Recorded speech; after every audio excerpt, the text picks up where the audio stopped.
What's up, gamers? If you're here, that means you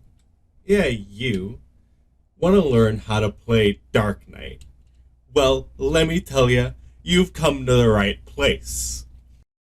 Because I'm going to be going through and teaching you all you need to know about being a Dark Knight. So sit back, listen, take in the knowledge, and enjoy. Let me start with the number one thing you have to know about Dark Knights. You have to be broody and edgy. They are similar to Dragoons in that the locations they like to hang out are high up, but that is because high up locations are usually secluded, which fits perfectly with being broody and edgy. So you always want to be high up whenever you're AFK or something, like right here. I'm just hanging out on top of the gates of Vigil. Judgment? I don't remember. Doesn't matter. Step 2 for Dark Knight. You don't need to remember anything other than your moves' names. Mechanics? No. People's names? No. Location directions? No.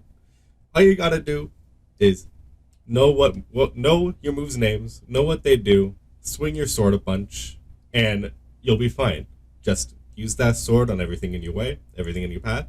You'll be completely fine. So that's how you get into the mental state of being a Dark Knight. Find secluded places, find high up places, know your moves' names, don't care about anything else other than yourself. And maybe if there's people doing some bad stuff, like murder them instead, because that's what a Dark Knight's all about. But I'm sure you didn't come here for a philosophy lesson. So, next, we're going to teach you what the moves actually do. I was going to go borrow a striking dummy from one of my friend's houses, but who would ever want to leave Coerthus? Am I right or am I right? So, lesson 1. Your 1, 2, 3. Or, how I have it set up, your 3, 4, shift 4. Your 1, hard slash. Start of the combo. 2, siphon strike. Restores MP. Make sure you don't have capped MP. Actually, we're going to slow it down for a second. MP. This is one of 2 tanks. Sorry, my bad. This is the only tank that uses MP. And also the only non-caster to use MP. I think. Could be wrong. Correct me if I'm wrong. I don't play any other classes that often. I play Reaper and Summoner. Those are the only 2 classes. Here, I'll show you. If I can hit the right button. Here you go. There you see it. Have fun. So, this is the only tank that uses MP. So, you've got 3 moves that use MP. You've got your Edge of Shadow, Flood of Shadow, and Blackest Night. We'll get into explaining those later, but I just wanted to bring up the MP moves now so you understand why you have a move that gives you MP. So your 2 gives you MP. Make sure you're not capped out when you use it, because if you overcap on MP, that nothing happens. It stays at 10,000 like it is right now. Here, let me show you. Nothing will change. Still 10,000. You do use an MP move, go down to 7,000. Siphon strike gives us 600. It's pretty good. Next, your 3. Soul Eater. Really cool name. Has a couple effects. First effect is that it heals you, as long as it's part of the combo. Second effect is it gives you blood gauge. Blood gauge comes later on in the Dark Knight leveling. So if you're just starting out, you won't have it yet. Just like you won't have your MP spenders immediately, I believe. I could be wrong. Let's check. I'm right. Nope, I'm not. I'm not right. You get Flood of Darkness immediately. Although technically you don't, because wait, no, you don't. It starts from level 1. Yeah, I'm right. I'm right. For some reason, whatever. Moving on. I didn't come here to get lessoned. You're here to get lessoned. So, blood gauge. Show you. That's this bar right here. Bam. Gives you 20. You need 50. There's 3 blood gauge moves. Blood Spiller, single target. Quietus, AoE, and Living Shadow. This is Shadow Clone Jutsu. Pretty cool. Let me get Blood Gauge to show you the Shadow Clone Jutsu. The other 2 moves you don't need to see. They're fairly self-explanatory, but Shadow Clone you do need to see. So, jumping a bit far ahead since you do get this at level 80, but you need to know this immediately because it's very important. This is a bad move. It's really cool, but it's a pretty bad move. Reason being, it says it has a duration of 24 seconds. Now, I'm going to activate it, and we're going to count together the seconds it takes for it to actually do its first move. Alright? 1, 2, 3, 4, 5, 6, 7. 7 whole seconds where it doesn't do anything. So really, the duration is actually 17 seconds. I wish it would become active sooner or immediately, but that's just my take. Next, the moves it uses. It uses a strict rotation of moves. It starts with the ranged, which is unmanned, by the way. Stepping away from the teaching for a second, Squeenix, Yoshi P, please change the trait. Why does using unmanned reduce recast time of plunge? It's not needed whatsoever. Just please. Back to learning. The strict rotation starts with unmanned, goes into plunge, uses abyssal drain, MP, slashes, yada yada. It does damage. It does damage. At the end of its duration, it uses Shadowbringer, which we'll talk about later. But that's the basics out of the way.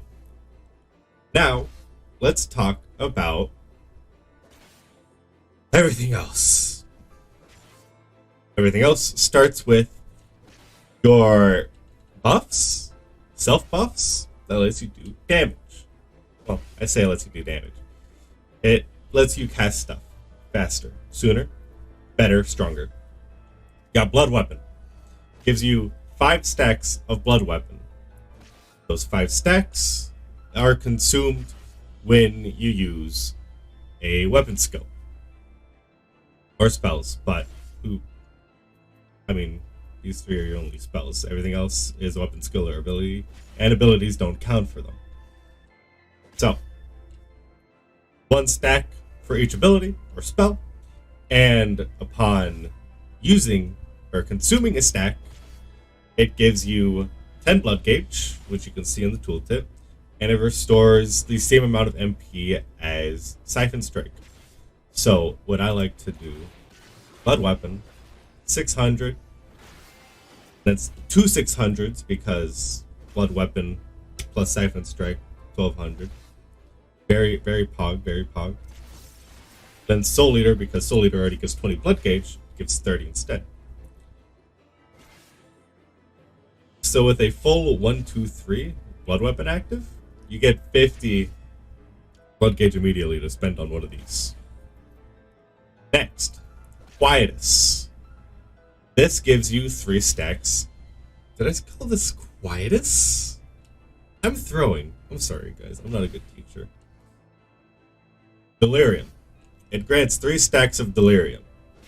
This lets you use your blood gauge moves without consuming blood gauge. This does not apply to the Living Shadow. You always need Blood Gauge for this. Now, let me show you these. We'll start with Quietness. AoE, fairly standard, looks cool, orbs explode, bam. Now, Delirium lets you use them without a Blood Gauge cost. See how they're lit up? I only have 10 though. Here's Blood Spiller. Do a cool flip. I am a big fan of this move, as you should be as well. So, those are usually used together, and I'll show you in about right now. So, when you first start a pull, when you go into your burst phase, as they call it, there's other moves that I haven't talked about yet. I'm not going to use those. I am just going to use Blood Weapon, Delirium, and the stuff I've explained so far. So, what you're going to want to do first is use an MP spender, activate Blood Weapon, activate Delirium, use Quietus, and make sure you're still using your MP spenders so that you don't overcap by accident. Once you hit 50 Blood Gauge, you want to activate your Living Shadow and then finish the combo. So that's the beginner like burst rotation. You'll notice that I've got a lot of moves that I could use, but I didn't. That's because I haven't explained it yet. At the end, we're going to put all the pieces together. But for now, just know, Blood Weapon, Delirium, use them together. Do not use them separately. They both have the same cooldown, both 60 seconds. Use them together. Use them whenever they're up, unless, of course, phase changes and whatnot. But if you're watching this video, you probably don't know what any of that means. Phase changes, burst phase, probably don't know what that means, because you're new. So, just use them together. Use them whenever they're up, and you'll be doing just fine. Now, we've got most of the main moves out of the way. But now we can talk about all the other stuff. Let's start with off globals that share the same cooldown for some fucking reason. So, Carve and Spit. You can think of this as a 60-second cooldown Siphon Strike, just without the combo. You use it, and it gives you mana. It does damage. Here, I'll show you. 600 mana. I think it should give more, but whatever. Now then, you'll notice that 2 moves went on cooldown when I used Carve and Spit. The other move is Abyssal Drain. Abyssal Drain is actually a good move. However, they nerfed it. Like, it's still a good move in certain situations. It didn't used to share a recast timer with Carve and Spit. That's new. Why? Good question. While we wait for that, let me explain to you Salted Earth. This is your AoE. Not your main AoE, because obviously it has a cooldown of 1 minute and 30 seconds. But it is the AoE you use whenever you're doing dungeon pulls or just big pulls in general. Here's what it does. Puts a sizable circle of shadow under you. Show you. Here's the size of it. It's an okay size. The damage from it is not massive, but once you level up at like 80 something, you get Salt and Darkness, which does that. It has to be cast within the duration of Salted Earth because it comes off of the Salted Earth. So whenever you get it, make sure you use it before Salted Earth runs out. You won't be getting it for a while though, so you don't have to worry about it for a while. But Salted Earth, AoE damage, keep the mobs inside, don't move them out. Now, Abyssal Drain's off cooldown. Let me explain that for you. It deals AoE damage. So far, so good. I like damage. I like AoE damage. It pads my numbers. But it also has the effect of restoring your HP. Now, this HP restoration is actually per target hit. So, I am going to hit this dummy in the middle of these three instead of just the one on the edge. And you'll see 3 healing numbers pop up. I think. I don't think it adds it all together. Yep. Right there. It also restores MP. Got 600, like Siphon Strike and Carven Spit, but it is mainly used for its heal and AoE damage when you're doing big pulls in dungeons or just big pulls out of the world. It's useful in those situations and nothing else. Because if you're not fighting a large group of mobs, why use Abyssal Drain when you can use Carven Spit? Okay? Now, let me show you some math here. You'll notice that Carven Spit has a potency of 510, while Abyssal Drain only has a potency of 150. What that means is if you use this on 3 or less targets, you're losing out on damage. Abyssal Drain should be used on 4 or more targets. I suppose you could use it on 3 if you're getting kind of low, but Carven Spit will do more total damage against 3 targets than Abyssal Drain would do against 3 targets. Which is why Abyssal Drain, it's a good move, but it's a bad move at the same time, because here's a recast time with Carven Spit now. That is almost everything. Next, let's go over the actual AoE spells. First AoE spell that you get is called Unleash. It does damage in an area. Here's what it looks like. Sprout. It looks really cool. I like how the claws come up. Big fan. It has a combo. Let me show you the combo. So, you Unleash, and the second part of the combo is Stalwart Soul. Get this at 40, so you get it quite a long time after Unleash, but you get it at 40. Here's what it looks like. Pretty cool. Now, Stalwart Soul has the effect of restoring MP and increasing your blood gauge. MP restoration is the same as everything else. It's 600, and blood gauge is equivalent to Soul Eater, which is 20. Because if you're using your AoE combo, that is in place of your 1, 2, 3.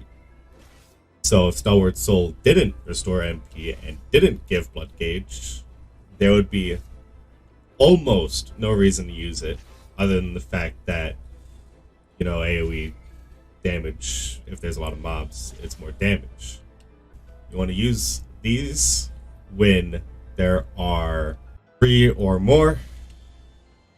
If there's 2 or less, you should just use your 1, 2, 3. If there's 3 or more, use your AoE skills. Now then, the final move, which you get at level 90, so I probably don't have to explain it, because by the time you get to 90, I'm sure you'll understand the game enough to understand what it does and what it's for.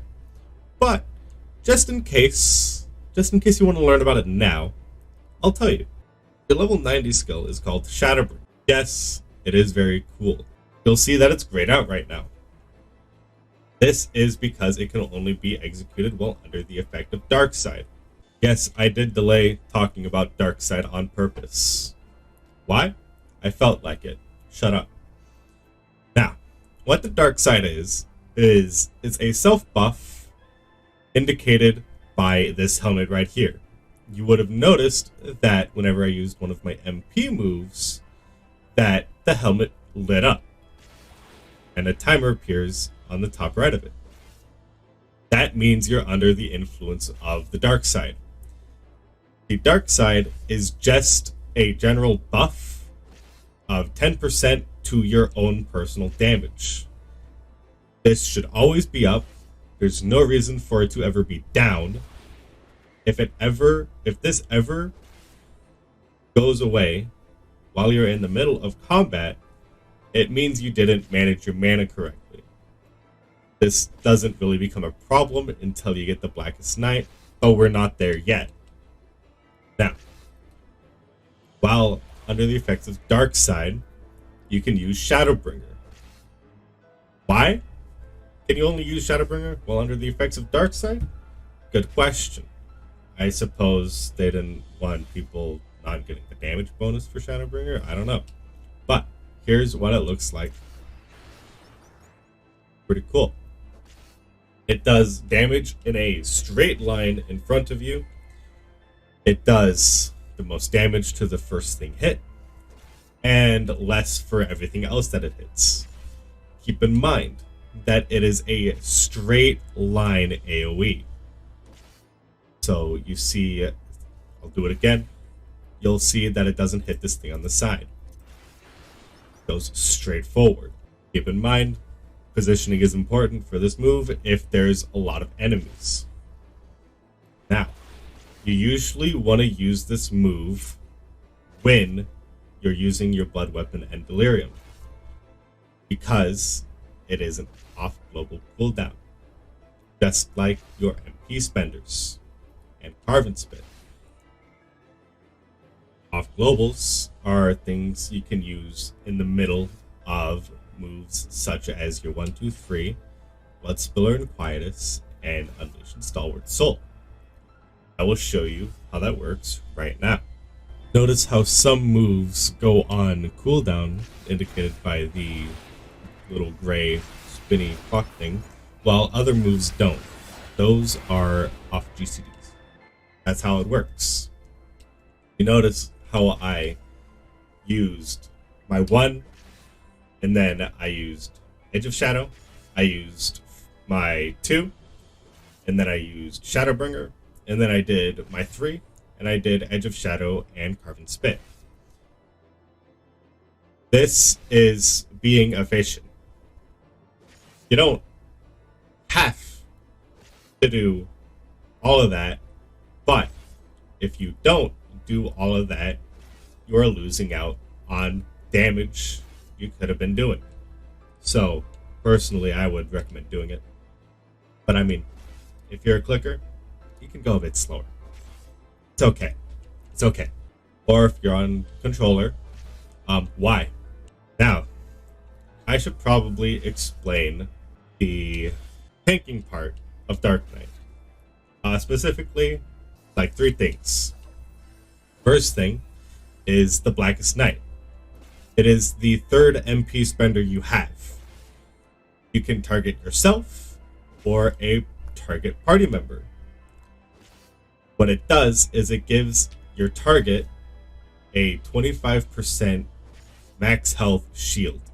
Now that scales off of their max health. So if you use it on yourself, you'll get a big shield. But if you use it on somebody else that's not a tank, it'll be a smaller shield because they just have less health. That's how it works. You're a tank, they're not. Now, you want to make sure when you use this, the shield gets broken. Because when the shield gets broken, it gives you the effect called Dark Arts. And Dark Arts lets you use a MP spender like Flood of Shadow or Edge of Shadow without the MP cost applying. I would show you right now, but there is nothing here that would actually break the Blackest Night. So let's keep that in mind. You get it kind of later on, so you don't need to worry about it immediately. But once you do get it, you need to learn how to manage your mana correctly.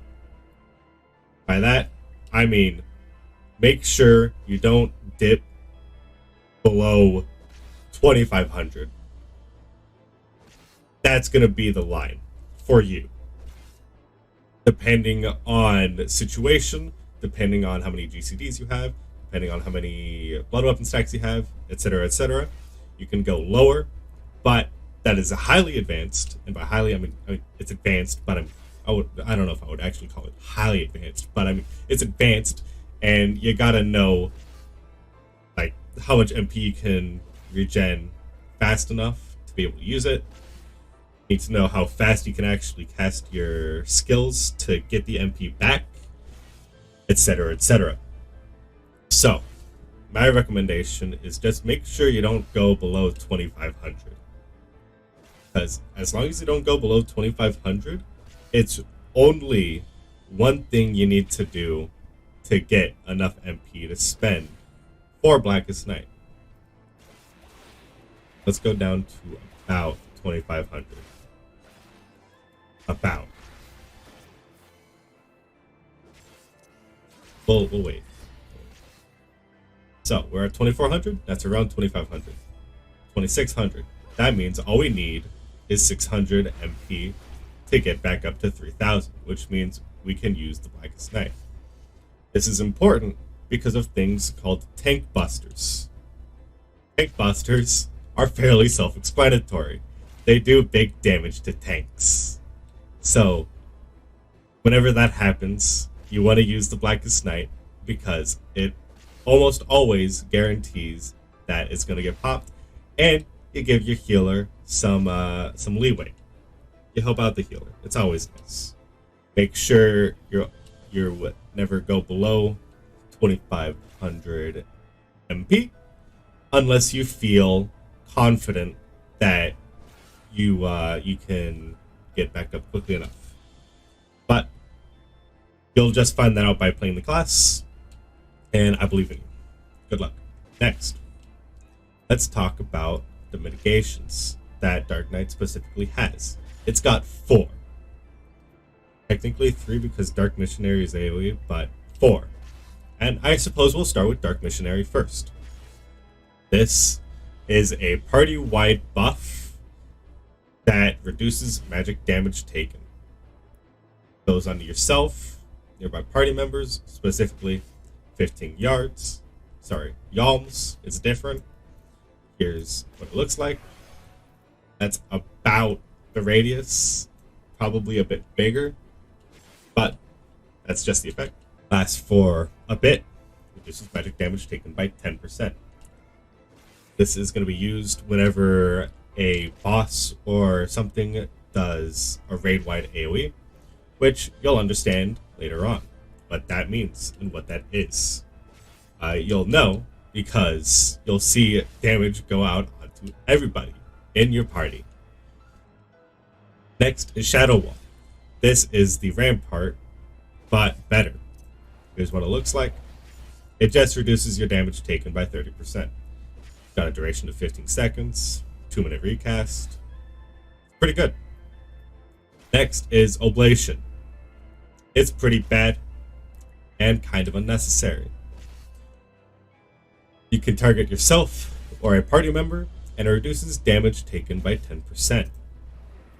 It's good situationally, but because you already have so many buttons, you might forget to use it occasionally, even if it'll be good for the situation.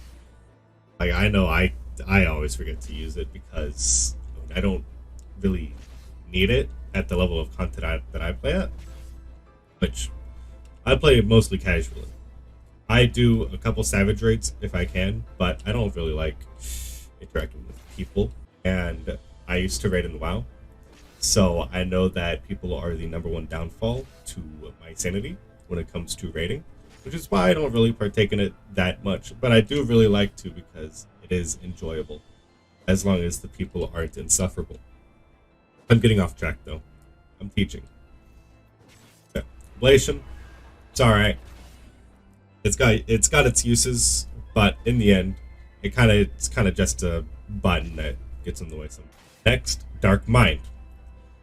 So remember how I said Oblation kind of iffy?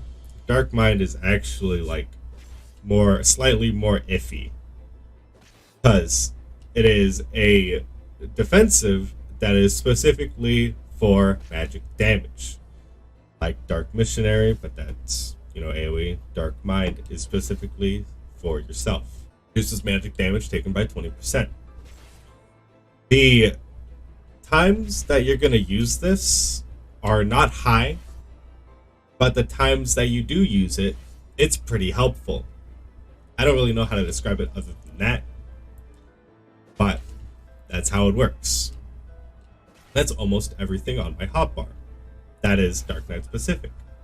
We've got one more move, and that is your Invuln. That's what the tank moves are called that stop you from dying. Invulns, vulnerables, yada yada. Living Dead has a wall of text on it, but I'll explain it in about 10 words. If activated, when die, don't die, attacks heal, get healed, or die. I'll count how many words that was while editing, and we'll see how well I did. That was a very bare bones explanation. So let's get a bit more in depth. When you activate Living Dead, if you were to die, you instead become Walking Dead. That's what your status changes to. You become a zombie, pretty much. You don't actually, but I mean, I'm going to call it that because, you know, Walking Dead, show, zombies, yada yada. Now, Living Dead only has a duration of 10 seconds. This means if you don't die within those 10 seconds, it goes away. You didn't get any benefit, which it's a good thing that you didn't die, but that means it's down. You won't be able to take advantage of it later on because your healers decided to not let you take advantage of it now. Living Dead on its own does nothing. The only thing that gives you an effect is when it actually goes off and you go into Walking Dead. Walking Dead gives you the effect of not being able to go below 1 HP, which means you can't die. Certain moves ignore this, but those are specific moves that kind of just wipe the whole party anyway. The other thing that Walking Dead does is that with each weapon skill or spell cast used, it restores your HP. I wish I could show you how much it was easily, but I cannot. But know that it's a pretty good amount of healing. The cure potency right there says it's 1500, so it's pretty massive. Another thing is that the reason it gives you the heal is because if you aren't healed your full HP, not too full, but your full HP, you die. If you don't heal health totaling your HP by the end of Walking Dead, you just die. That's how it works. Now then, if you are restored HP totaling your maximum HP, you go into Undead Rebirth. Undead Rebirth basically is just like, you did it, hooray, good job. Undead Rebirth has the same effect of Walking Dead, where you can't be reduced below 1.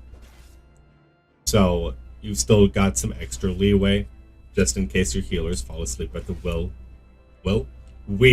while you're using Living Dead.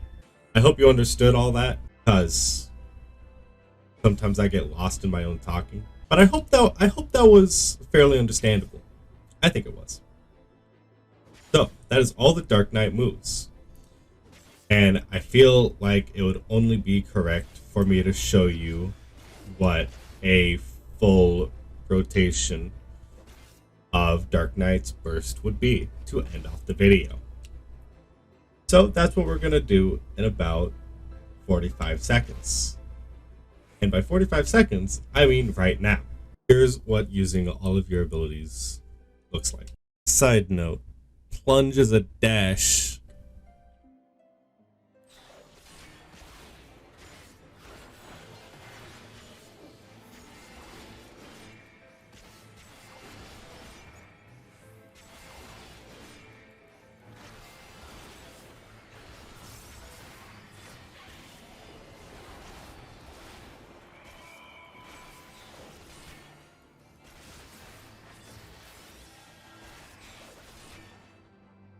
It's a lot.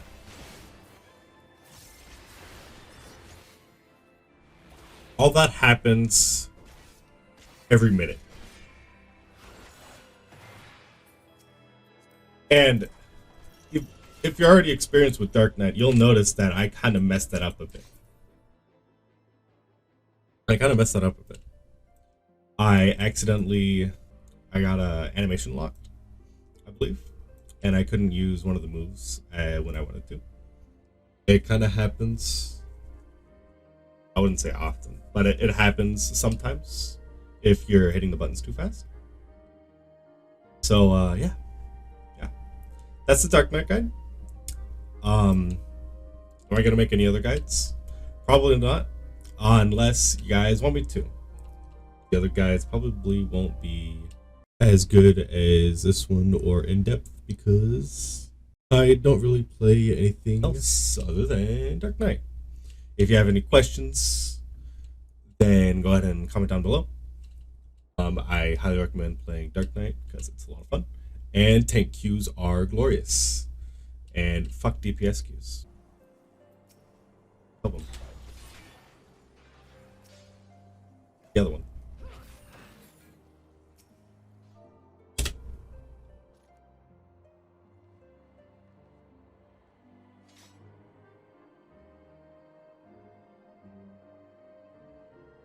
Fare thee well.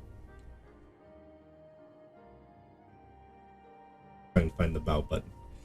Alright.